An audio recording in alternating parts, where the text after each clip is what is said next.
पिछले कुछ वक्त से लगातार दत्ता भाऊ के परिवार पर मुसीबतें आ रही हैं। कभी नकुशा पर टूटता है दुखों का पहाड़, तो कभी दत्ता भाऊ फंस जाते हैं मुश्किल में।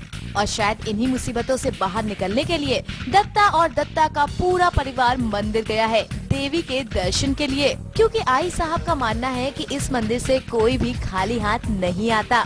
और इसलिए आज पूरा परिवार आया है माता से संकट मोचन की दुआएं मांगने।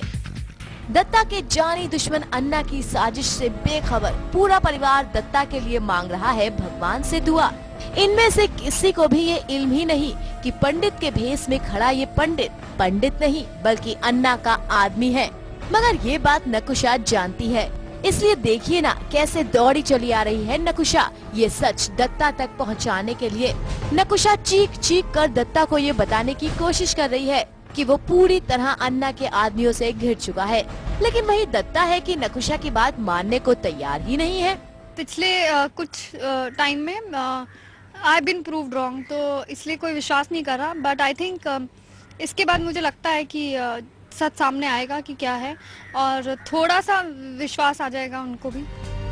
दुश्मनों से घिरा दत्ता क्या बचा पाएगा अपनी जिंदगी?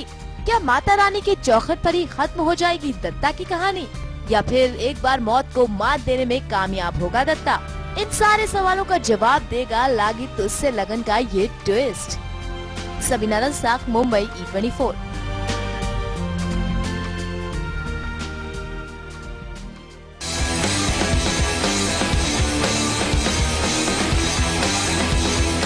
ये जो तपस्या में लीन शख्स आपको अभी नजर आएंगे आपकी टीवी स्क्रीन पर, ये विश्वामित्र नहीं, ये है दत्ता भाऊ। भगवान से मांगने आए हैं कुछ। दत्ता भाऊ, आपका बहुत बहुत स्वागत है। वैसे अभी आप मेरी तरफ देख सकते हैं, एक आंख खोल के देख रहे हैं, आप दूसरी भी आंख खोल के देख सकते हैं। दत्ता भाऊ मंदिर में नहीं आया कुछ मांगने के लिए, आई साहब उसे लेके आई है मंदिर में मांगने के लिए। दत्ता भगवान में विश्वास नहीं करता, क्योंकि बड़ी ही यंग एज पे जो उनके पिताजी को छीन लिया था भगवान जी ने, तो वो थोड़ा नाराज है उनसे, इसलिए आई साहब के कहने पर आया है। वैसे देखा जाए तो मैं मंदिर बहुत जाता हूँ, मैं बहुत रिलीजियस हूँ, पर दत्ता नहीं जाता। दत्ता नहीं चाहता, वो दीवार वाले बच्चन साहब की तरह। खुश तो बहुत होंगे तुम।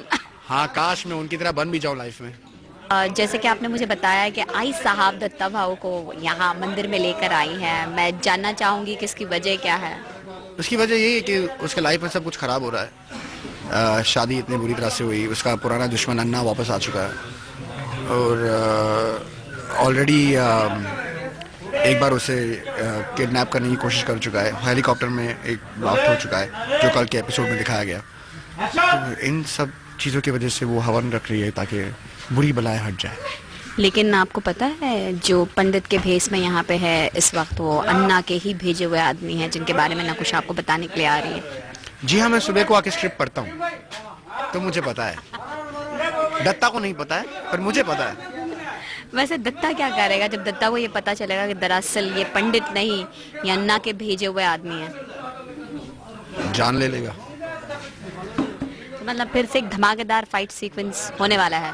जी हाँ, बहुत ही अच्छा फाइट सीक्वेंस होना, क्योंकि हम कुछ नया कर रहे हैं इस बार। हम लोग क्योंकि मेरे गांव कुछ पूरी तरह से भरे नहीं है, इसलिए इन्होंने एक नया प्लान लगाया, साउथ इंडियन स्टाइल, थोड़ा बहुत अच्छा ड्रामेटिक फाइट सीक्वेंस होने वाला है।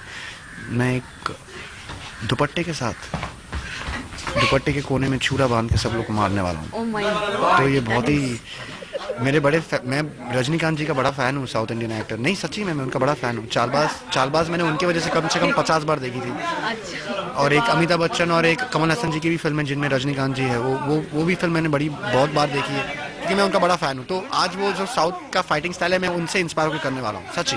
तो मैं थोड़ा सा इस इंस्पिरेशन का नमूना देखना चाहूंगी कि मतलब वो कौन सा स्टाइल है उनका। जैसे कभी जूता बहुत वो उससे करते हैं, चश्मा बहुत स्टाइल में पहनते हैं।